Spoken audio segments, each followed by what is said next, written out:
జోగులాంబ గద్వాల జిల్లా కాంగ్రెస్ పార్టీలో నేతల మధ్య నెలకొన్న అంతర్గత పోరు రచ్చకెక్కింది. ఏకంగా బూతులు తిట్టుకుంటూ దాడులకు తెగబడ్డారు. ఉమ్మడి జిల్లా జెడ్పీ మాజీ చైర్మన్ బండారి భాస్కర్ను కిందకు తోసేసి మరీ దాడి చేసిన సంఘటన గద్వాల జిల్లా కేంద్రంలో చోటు చేసుకుంది.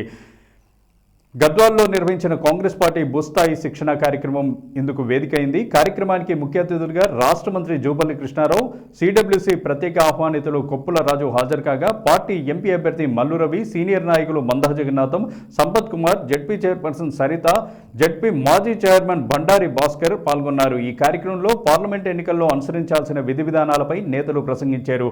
మాజీ ఎమ్మెల్యే సంపత్ కుమార్ మాట్లాడే సమయంలో తనకు కూడా మైక్ ఇవ్వాలని, మీరు స్టేజీల మీద ప్రసంగాలు చేస్తే ఓట్లు పడవంటూ బండారి భాస్కర్ తనదైన చేతుల్లో బూతులు మాట్లాడారు. దీంతో సంపత్ కుమార్తో పాటు అక్కడే ఉన్న ఆయన వర్గీయులు ఆగ్రహం వ్యక్తం చేశారు. ఈ క్రమంలో సంపత్ కుమార్ వర్గీయులు ఆవేశంతో రగిలిపోయి బండారి భాస్కర్ మీదకు దూసుకెళ్లి ఆయన్ను తోసుకుంటూ దాడికి యత్నించారు.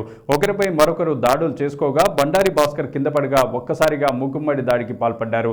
ఇదంతా కూడా రాష్ట్ర మంత్రి జూపల్లి కృష్ణారావు, కొప్పుల రాజు సమక్షంలోనే జరగడంతో వారు కూడా ఒకంత వక్కయ్యారు. వెంటనే మంత్రి జూపల్లి మైక్ తీసుకొని నాయకులు, కార్యకర్తలను సంధాయించే ప్రయత్నం చేశారు. గొప్ప సమావేశంలో ఇలాంటి ఘటనలు చోటు చేసుకోవడం సరైన విధానం కాదని, కాంగ్రెస్ పార్టీ క్రమశిక్షణతో కూడుకున్నదని, ఎవరి సీట్లలో వారు కూర్చోవాలంటూ కోరారు. చాలా సేపటి తర్వాత వివాదం సద్దుమణిగింది.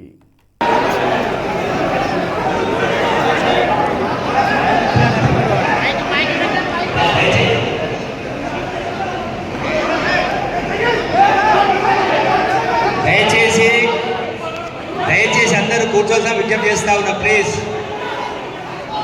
దయచేసి అందరూ కూడా నిజంగా కూర్చొని కోరుతా ఉన్నా. ప్లీజ్ మన ఇంత గొప్ప మీటింగ్ పెట్టుకున్నామో